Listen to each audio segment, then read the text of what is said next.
Hello and welcome to my channel. I'm Jasmine and this is Green Tea and Jazz. So today I was thinking about this like a few weeks ago because I've reached a milestone in my hair journey. About a few weeks ago, 19th of April, marked 5 years since I started my locks. So I thought, I guess it's time that I should do like an update video for anyone who is curious at starting them themselves.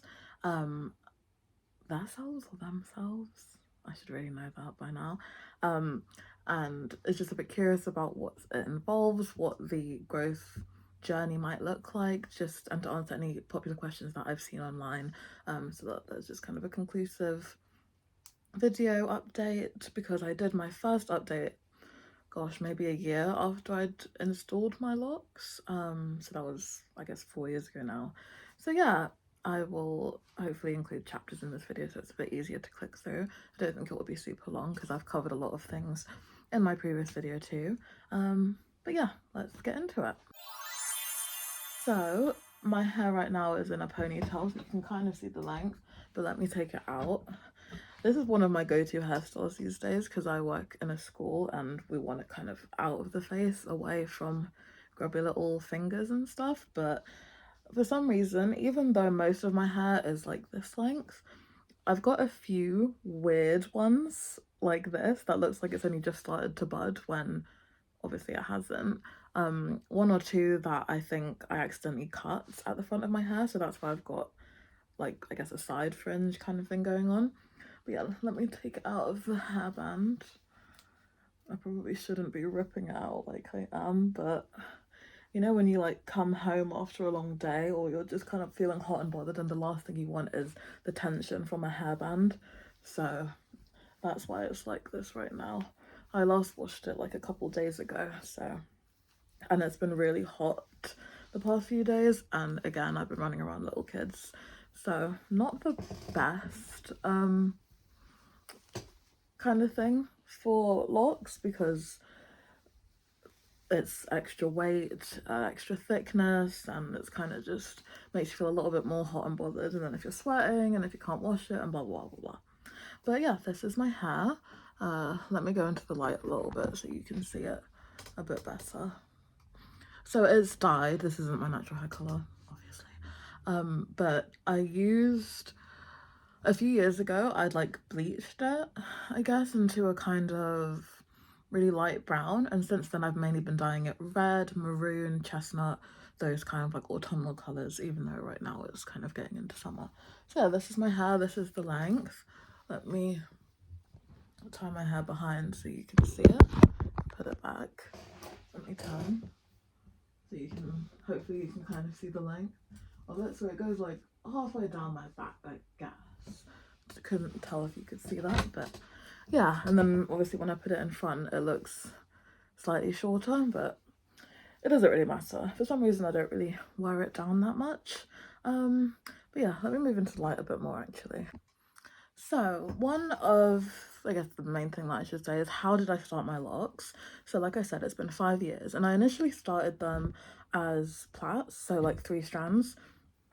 And you can't really see, I don't think you can see even up close, but sometimes I notice that a couple of them still have like the braid pattern somewhere around here, like halfway to the ends, because obviously this part is all locked and the very bottom is normally like thick like that, but quite like a bud, I guess, at the end. But yeah, maybe I'll find one that you can see the braid pattern. And I just did it myself. I just parted my hair into I don't know how many sections and then literally just started plaiting them all. So they were probably this long when I started, and then a few months later it went through the kind of awkward budding phase, which, you know, we should try and reclaim and not make it feel as awkward because you can find different styles to do. Maybe I'll insert some photos from the start of my lock journey. That would probably be a bit helpful. But again, I'll put a link to my first ever lock update video somewhere in the description box as well. So yeah, I started them with braids and it took somewhere between 6 months to a year for them to start actually feeling like locks. And then in the kind of years following that, they definitely started to form more and more. They got their buds. Some of them started combining because they, like, at the roots, they were growing in almost the same spot. So I had to combine them together because it made it a bit of a nightmare to retwist them. And yeah, I guess the second question is I maintain them by interlocking them. So let me get a tool to show you which one I use. Okay, so this is the tool. Well, this isn't actually the main like interlocking tool. This is specifically a crochet needle, which you might use to add like fake hair or extension hair on. But I can't find where my interlocking tool is. Like, it's been missing for ages and I need to get a new one, but this works fine. So this is what I have been using. So it works the same way. Like, you take it, can you see it's got the little hook on there? You put the lock, or the root rather, of the hair through like that. Then you hook it on to the lock, then close it, then pull it back through. Then you repeat, you're doing it in kind of like a clock motion. So you might do it at 12 o'clock, then at 3 o'clock, oh my gosh, then at 6 o'clock, and then at 9 o'clock. So I just did 12 o'clock. So if I do it at 3 o'clock, I'm gonna put it through again. Then I'm gonna grab, hook it on and close it and pull it back through. Then I'm gonna do 6 o'clock. But it depends, let me just like preface, it depends how loose, how much new growth you have. So if you have a lot of new growth, then you can do it at least 4 times, maybe more. If you've only got a tiny bit of new growth, you might not need to retwist your hair for 1. And for 2, you might only be able to do like 12 o'clock and 3 o'clock, or up to 12, 3 and 6. And also, because I just did this one, it's now sitting here. But if I want it to sit here, I can obviously move it manually, or I can pull it through this way and then latch it on, and then close it, and then pull it through. Hang on, that didn't work, did it? How embarrassing. I can latch it, pull it through that way, and then it sits like that. If you'd like a more detailed interlocking video though, I will post that. Hi.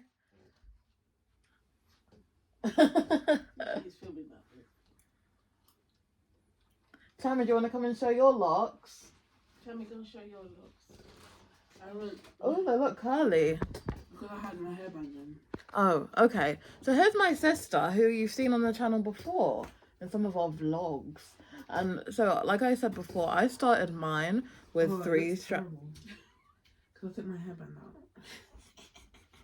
I started mine with 3-strand braids, but she started hers with twists, so 2 strands.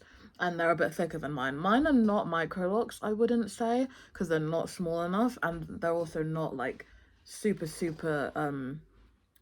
uniform like they might be if you start them in a hair salon. Because I braided them myself, I wasn't too fussed about it, and I also wasn't super accurate.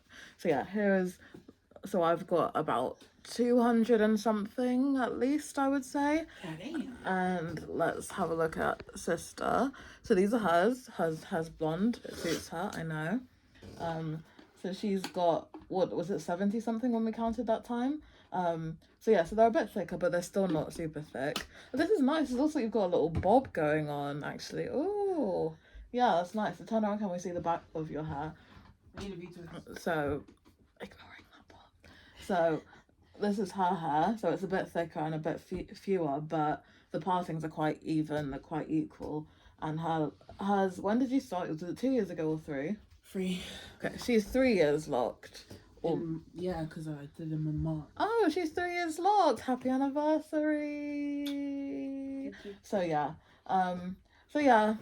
that's the comparison between 2 people's locks. But what would you say is something you didn't realize about having locks before you got them, or now that you've had them for a while? I don't know if it's just me, but when I get a retwist, like, it gets messy fast. Yeah. Well, like when you get them professionally done, right? Yeah. well, actually, regardless, whether you do them at home or at the hair salon, it feels like they're super, because when you do it, it gets pulled super tight, so there's literally no growth showing. And then within the week, it starts loosening up again. And obviously, things like exercise and movement and sweat and washing your hair is going to loosen it. So that's not ideal. And it's still recommended to retwist every like 6 to 8 weeks, which for me sometimes feels a bit long if my hair seems to be growing at a faster rate than normal. And if I'm washing my hair a lot as well, especially in the summertime, then I'm kind of want to retwist it sooner. So sometimes I might, but mainly just like the front parts that are most visible.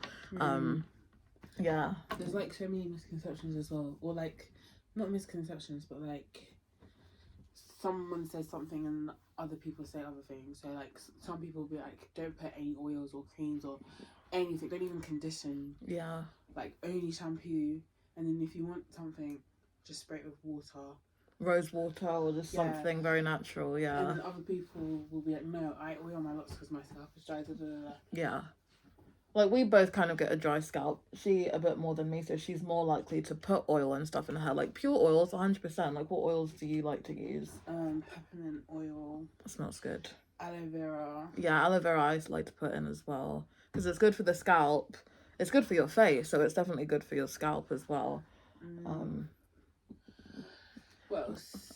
I guess rosemary sometimes if we have it.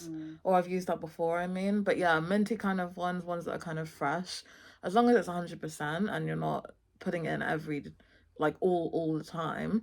Ideally, do you put it in just after you've washed your hair? Yeah. And then I made like a spray to have like... Yeah, so some of the oil goes with water in a spray bottle, and then you can just like refresh your hair.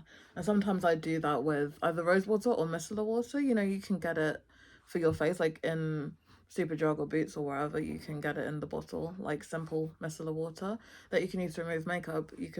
I actually find it kind of works sometimes for my scalp if it's feeling a little bit itchy or it needs just a little bit of a clean. So that works in terms of like day-to-day maintenance. And yeah, washing my hair normally it takes maybe 40 minutes, and then to dry, like if I washed my hair now, it's almost 7 p.m. Even if I went to bed at midnight, it wouldn't have dried by then. So like I need to blow dry it, and it still might not be dry after like 15 minutes of blow drying or whatever. I feel like that's like high porosity, low porosity hair. Yeah, and I don't really know what, like 250 locks. Yeah, I don't know what porosity my hair is, but I just know that, so if anyone knows what that means, like if it takes me a long time to dry my hair, and because it's quite thick as well, does that mean I have high or low porosity? I'm not entirely sure. But yeah, but whereas she can wash her hair and then within the hour it's dry, so she can go outside and it's fine. And even in the summer, it doesn't make a huge difference to me. It's a bit better because obviously it is better to dry your hair in the sunlight and outside than it is to put heat and electronics on it. But yeah, for me, it's more just a convenience thing because it's not good to go to bed with your hair wet. Speaking of that as well, it kind of brings me on to things that I didn't realize was going to happen with my locks, that I might have seen sometimes, but I didn't think that would happen to me because of whatever. So like you might think, okay, I wash my hair every week or every like 5 days or however long you feel that you need to. For me, it's normally weekly. I brush it, I tie it up, I don't like roll around, but I do sometimes notice that a couple of locks get little bits of lint trapped in it quite easily. Like, you know, when you're wearing a fluffy sweater and then you pull it over your head, so obviously it's passing through your hair, little bits of lint can easily get trapped. Because I mean, look at the texture of a lock, like it's so easy to get bits like embedded, even tiny bits. And obviously if it contrasts with your hair color, it's going to be a bit noticeable. So I would just recommend, if you do have locks, you know, maybe periodically literally just pick them up like that and do a little inspection so you can pick them out, or like use tweezers or something to get those bits out, because it's not ideal and it can happen easily as well. And yeah, just monitoring build up. So although we were saying oils and things like that are quite good for keeping your hair moisturized and keeping it kind of well maintained, you don't want to put too much in your hair if you know that it could potentially cause excess buildup and you need to wash your hair more often. yeah, that was the main thing that I would say. And it can also be hard to wash out. Like with shampoos and conditioners, that can also cause buildup if you haven't rinsed it out of your locks or out of your scalp properly. Then it's just going to be embedded in there and just build up and up and up. I'm trying to think if there's anything that's bothered me about having locks or not. Like, I think you can do quite, like, once they've grown out a bit, like, you can tie them up and stuff, and you can do certain hairstyles with them, but it is obviously more limiting than when I had my loose hair, because I was able to braid that itself. I was able to add extensions to that. You can add lock extensions in. I haven't done that before, but my sister has, and they actually look really nice. So you can do it, it's just I haven't. And it's not the same as having loose hair and then adding stuff to it and blah blah blah. And they don't last as long as well. And then obviously it means you need to retighten your hair once you take them out. So things like that. So this is what my hair looks like from the back, I guess. So I do need to do a retwist soon. I'm going to the hair salon actually in a couple weeks, but I just wanted to show what it looks like. So like you can see my partings kind of, but there is some interwovenness. And yeah, like I said, some of them I've had to combine manually, or they kind of started forming relationships off their own accord and interwove a little bit. And they're all, there's some layer to it, you know. She's got layers like an onion, but that wasn't intentional. That's just how my hair's grown. But yeah, that's what I wanted to show. One of my other struggles at the time was like perception, like wondering what other people think of me when they meet me or when they see my hair. But I think I've gotten over that. Like I feel quite confident with my hair. I like it. Like I said, I can style it in different ways. It's me, like it's me, but it's not me. Like we're all more than our hair.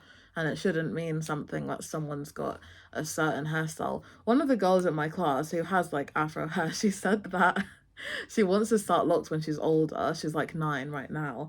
And when she was saying that to her mum was like, no, you're not doing that to your hair.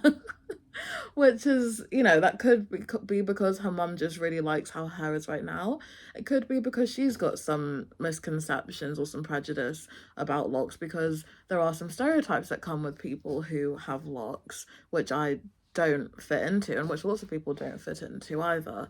I know I've got the nose piercing too, which also seems to be a stereotype I've seen online, but it doesn't matter. Like, I think we shouldn't be beholden to what others think of us, and we shouldn't be beholden to common stereotypes, prejudices, and misconceptions about hair. So yeah, that's what I would say about that. I don't think people treat me differently because of my hair.